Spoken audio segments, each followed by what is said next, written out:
Are your consumables costing you a lot of money? Is wire a consumable for you?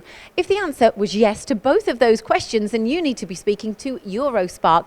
I'm here with Ryan. Now, you sell this direct to the customer, don't you? Yeah, we've got a wire machine, obviously, so we sell wire to support our own customers, and we can support anyone who's got a wire machine. So what is the specification of the wire that you provide?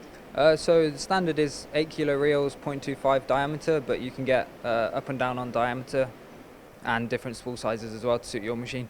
And I hear you've got a good deal on these. Yes, right now if you order over 300 kilos, then there are big bulk savings to be had.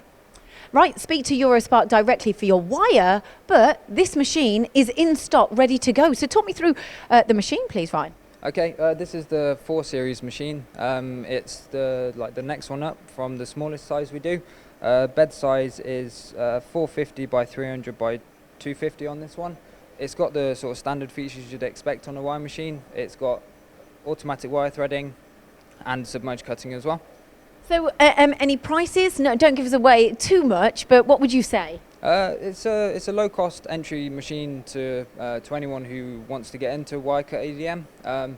Having said that, it will do all the things that you would expect. Perfect. So if you are interested in a wire EDM and you want your wire consumable, then make sure you're speaking to Eurospark.